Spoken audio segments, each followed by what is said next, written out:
Livro do Êxodo, capítulos 29 e 30. Quando consagrar Arão e seus filhos para me servirem como sacerdotes, realize a seguinte cerimônia. Tome um novilho e 2 carneiros sem defeito. Em seguida, usando farinha de trigo da melhor qualidade sem fermento, faça pães, bolos misturados com azeite e pães finos untados com azeite. Coloque-os em um só cesto e apresente-os junto com o novilho e os 2 carneiros. Apresente Arão e seus filhos à entrada da tenda do encontro e lave-os com água. Vista Arão com as roupas sacerdotais, a túnica, o manto usado com o colete sacerdotal, o colete propriamente dito e o peitoral. Amarre o cinturão do colete na cintura.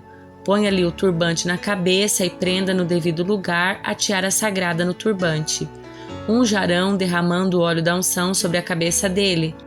Em seguida, apresente os filhos de Arão e vista-os com as respectivas túnicas. Amarre o cinturão em volta da cintura de Arão e de seus filhos e coloque o turbante especial na cabeça de cada um.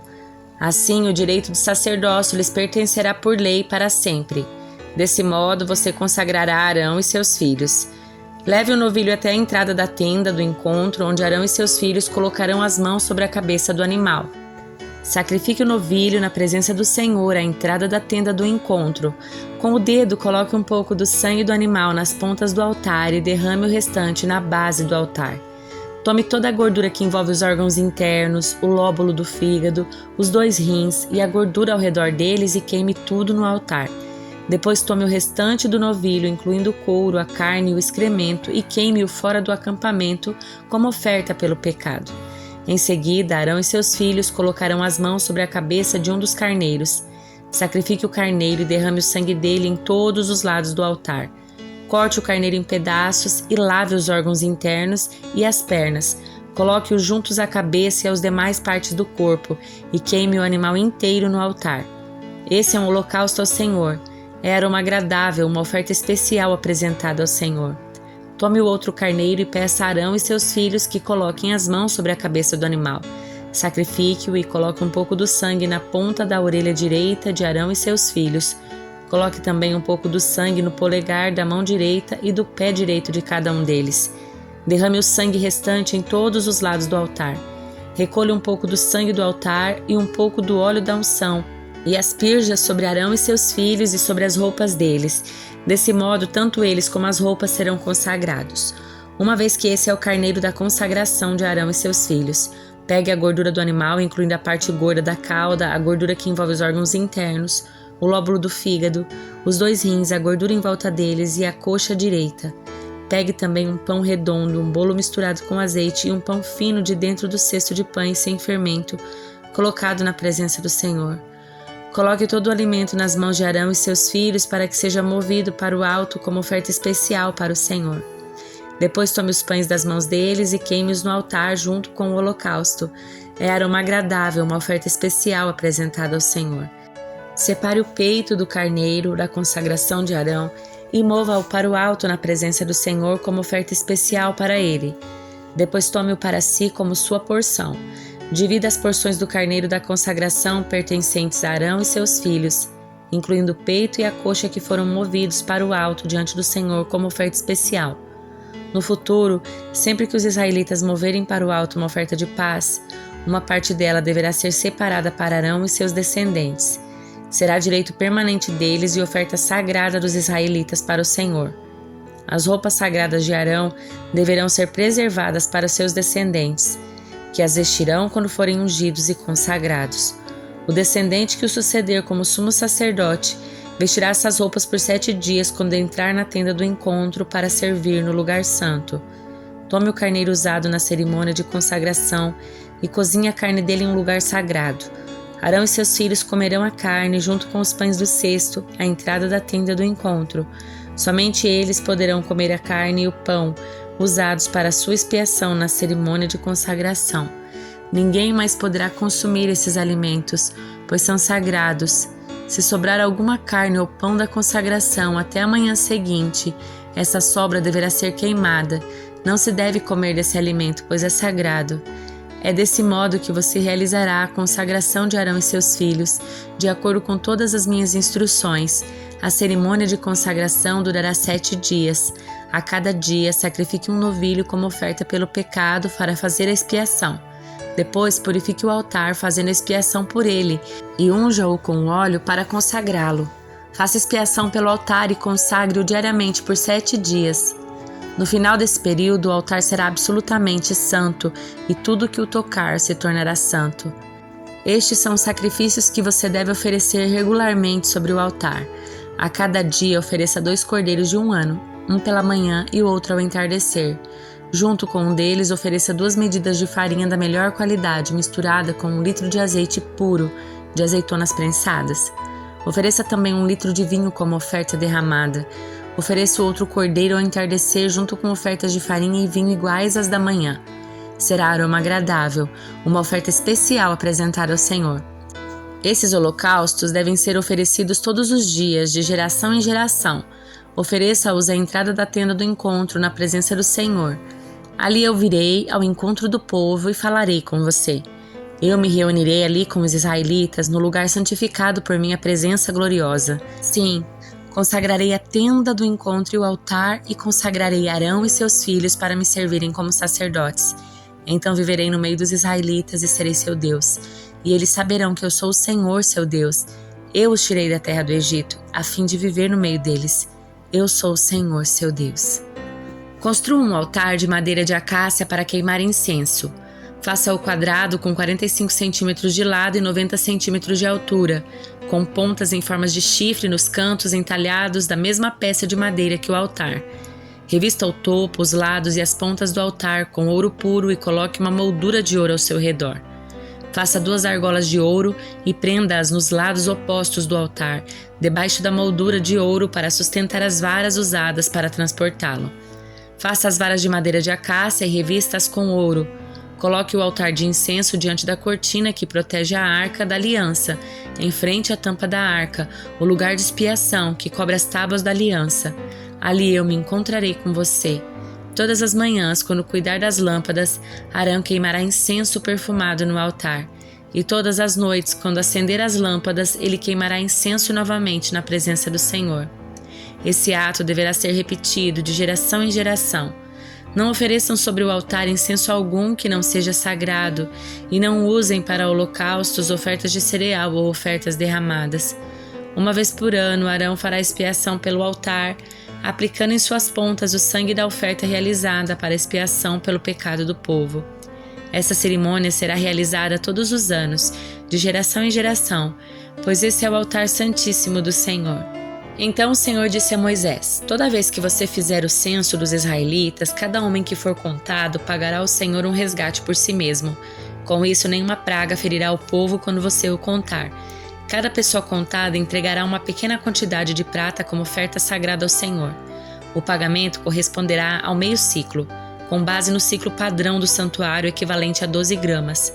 Todos os homens de 20 anos para cima entregarão ao Senhor essa oferta sagrada. Quando entregarem ao Senhor a oferta para fazer expiação pela vida deles, os ricos não darão mais que a quantia especificada e os pobres não darão menos. Receba o dinheiro de resgate dos israelitas e use-o para cuidar da tenda do encontro. Será uma lembrança diante do Senhor em favor dos israelitas e fará expiação pela vida deles. O Senhor também disse a Moisés: faça uma bacia de bronze com um suporte de bronze para a lavagem cerimonial. Coloque-a entre a tenda do encontro e o altar e encha-a de água. Ali Arão e seus filhos lavarão as mãos e os pés. Cada vez que entrarem na tenda do encontro, deverão se lavar com água. Do contrário, morrerão. Cada vez que se aproximarem do altar para servir ao Senhor e queimar ofertas especiais para Ele, deverão lavar as mãos e os pés. Do contrário, morrerão. Essa é uma lei permanente para Arão e seus descendentes e deve ser cumprida de geração em geração. O Senhor disse ainda a Moisés: junte as seguintes especiarias da melhor qualidade: 6 kg de mirra líquida, 3 kg de canela perfumada, 3 kg de cálamo perfumado e 6 kg de cássia, medidos de acordo com o ciclo do santuário. Junte também 4 litros de azeite. Usando as técnicas de um perfumista habilidoso, misture esses ingredientes para fazer o óleo sagrado para a unção. Use esse óleo sagrado para ungir a tenda do encontro, a arca da aliança, a mesa e todos os seus utensílios, o candelabro e todos os seus acessórios, o altar de incenso, o altar do holocausto e todos os seus utensílios e a bacia com o seu suporte. Consagre-os para que sejam absolutamente santos. Depois disso, tudo que tiver contato com eles também se tornará santo. Unja também Arão e seus filhos e consagre-os para que me sirvam como sacerdotes. E diga ao povo de Israel: este óleo sagrado é reservado para mim de geração em geração. Jamais usem o óleo para ungir qualquer outra pessoa e nunca preparem uma mistura igual a essa para si mesmos. Ele é sagrado e deve ser tratado como tal. Quem preparar uma mistura igual a essa ou ungir com ela alguém que não seja sacerdote será eliminado do meio do povo. Em seguida, o Senhor disse a Moisés: junte especiarias perfumadas, gotas de resina, conchas de moluscos e gálbano. Misture-as com incenso puro, tudo em quantidades iguais. Usando as técnicas de um perfumista, misture as especiarias e acrescente um pouco de sal, a fim de produzir um incenso puro e santo. Moa uma parte da mistura até formar um pó bem fino e coloque-o diante da arca da aliança na tenda do encontro, onde me encontrarei com você. Considerem um incenso algo santíssimo. Jamais usem essa fórmula para preparar incenso para si mesmos. Ele é reservado para o Senhor e deve ser considerado santo. Quem fizer incenso igual a esse para uso pessoal será eliminado do meio do povo. Livro de Provérbios, capítulo 20. O vinho produz zombadores, o álcool leva a brigas. Quem é dominado pela bebida não é sábio. O furor do rei é como o rugido de um leão.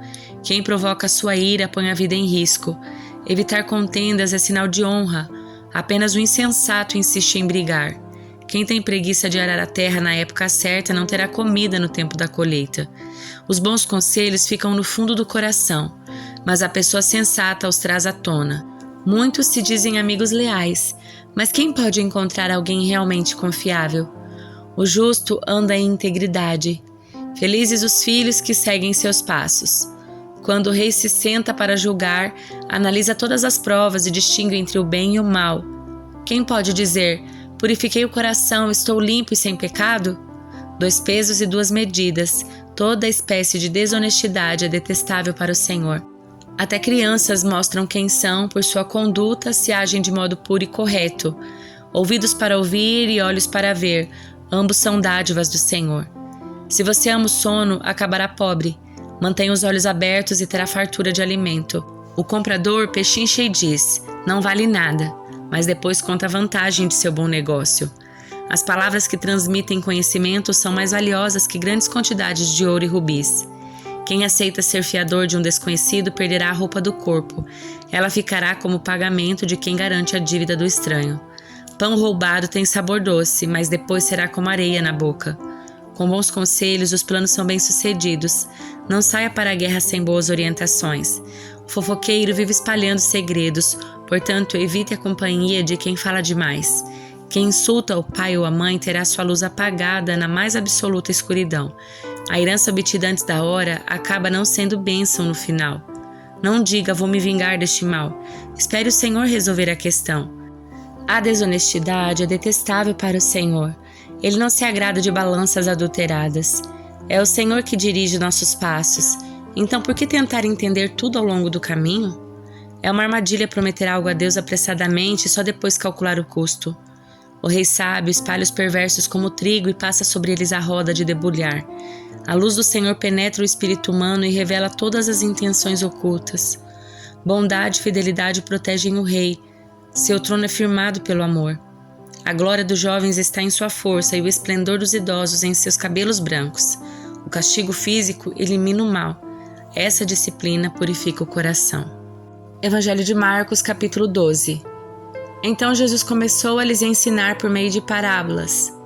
Um homem plantou um vinhedo, construiu uma cerca ao seu redor, um tanque de prensar e uma torre para o guarda. Depois arrendou o vinhedo e alguns lavradores e partiu para um lugar distante. No tempo da colheita da uva, enviou um dos seus servos para receber sua parte da produção.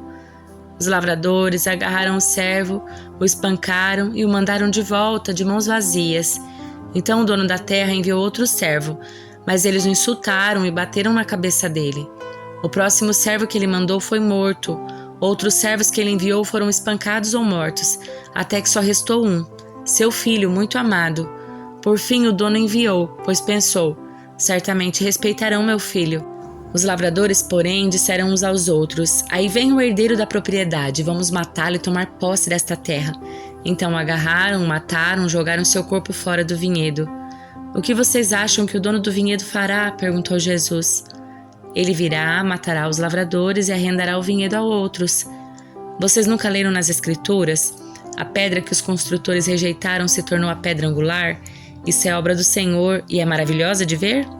Os líderes religiosos queriam prender Jesus, pois perceberam que eles eram os lavradores maus a que Jesus se referia. No entanto, por medo da multidão, deixaram-no e foram embora. Mais tarde, os líderes enviaram alguns fariseus e membros do partido de Herodes com o objetivo de levar Jesus a dizer algo que desse motivo para o prenderem. Disseram: Mestre, sabemos como o Senhor é honesto, é imparcial, não demonstra favoritismo, ensina o caminho de Deus de acordo com a verdade. Agora diga-nos, é certo pagar impostos a César ou não? Devemos pagar ou não? Jesus, percebendo a hipocrisia deles, disse: Por que vocês tentam me apanhar numa armadilha? Mostrem-me uma moeda de prata e eu lhes direi. Quando lhe deram a moeda, ele disse: De quem são a imagem e o título nesta moeda? De César, responderam. Então deem a César o que pertence a César e deem a Deus o que pertence a Deus, disse ele. Sua resposta os deixou muito admirados. Depois vieram a Jesus alguns saduceus, líderes religiosos que afirmavam não haver ressurreição dos mortos, e perguntaram: Mestre, Moisés nos deu uma lei segundo a qual, se um homem morrer sem deixar filhos, o irmão dele deve se casar com a viúva e ter um filho que dará continuidade ao nome do irmão. Numa família havia 7 irmãos. O mais velho se casou e morreu sem deixar filhos. O segundo irmão se casou com a viúva, mas também morreu sem deixar filhos. Então o terceiro irmão se casou com ela. O mesmo aconteceu até o 7º irmão, e nenhum deixou filhos. Por fim, a mulher também morreu. Diga-nos, de quem ela será esposa na ressurreição? Afinal, os 7 se casaram com ela. Jesus respondeu: O erro de vocês está em não conhecerem as Escrituras nem o poder de Deus. Pois quando os mortos ressuscitarem, não se casarão nem se darão em casamento. Nesse sentido, serão como os anjos do céu. Agora, quanto a haver ressurreição dos mortos, vocês não leram a esse respeito nos escritos de Moisés, no relato sobre o arbusto em chamas? Deus disse a Moisés: Eu sou o Deus de Abraão, o Deus de Isaque e o Deus de Jacó. Portanto, ele é o Deus dos vivos e não dos mortos. Vocês estão completamente enganados. Um dos mestres da lei estava ali ouvindo a discussão. Ao perceber que Jesus tinha respondido bem, perguntou: De todos os mandamentos, qual é o mais importante? Jesus respondeu: O mandamento mais importante é esse: Ouça, ó Israel, o Senhor nosso Deus é o único Senhor. Ame o Senhor seu Deus de todo o seu coração, de toda a sua alma, de toda a sua mente, de todas as suas forças. O segundo é igualmente importante: ame o seu próximo como a si mesmo. Nenhum outro mandamento é maior que esses. O mestre da lei respondeu: Muito bem, mestre. O Senhor falou a verdade ao dizer que há só um Deus e nenhum outro. E sei que é importante amá-lo de todo o meu coração, de todo o meu entendimento, de todas as minhas forças e amar a meu próximo como a mim mesmo. É mais importante que oferecer todos os holocaustos e sacrifícios exigidos pela lei. Ao perceber quanto o homem compreendia, Jesus lhe disse: Você não está longe do reino de Deus. Depois disso, ninguém se atreveu a lhe fazer mais perguntas. Mais tarde, enquanto ensinava o povo no templo, Jesus fez a seguinte pergunta: Por que os mestres da lei afirmam que o Cristo é filho de Davi? O próprio Davi, falando por meio do Espírito Santo, disse: O Senhor disse ao meu Senhor: Sente-se no lugar de honra à minha direita, até que eu humilhe seus inimigos debaixo dos seus pés. Uma vez que Davi chamou a Cristo de meu Senhor, como ele pode ser filho de Davi? E a grande multidão o ouvia com prazer. Jesus também ensinou: Cuidado com os mestres da lei. Eles gostam de se exibir com vestes longas, de receber saudações respeitosas quando andam pelas praças, e como gostam de sentar-se nos lugares de honra, nas sinagogas e à cabeceira da mesa nos banquetes. No entanto, tomam posse dos bens das viúvas de maneira desonesta e depois, para dar a impressão de piedade, fazem longas orações em público. Por causa disso, serão duramente castigados. Jesus sentou-se perto da caixa de ofertas do templo e ficou observando o povo colocar o dinheiro. Muitos ricos contribuíam com grandes quantias, então veio uma viúva pobre e colocou 2 moedas pequenas. Jesus chamou os seus discípulos e disse: Eu lhes digo a verdade. Essa viúva depositou na caixa de ofertas mais que todos os outros. Eles deram uma parte do que lhes sobrava, mas ela, em sua pobreza, deu tudo o que tinha.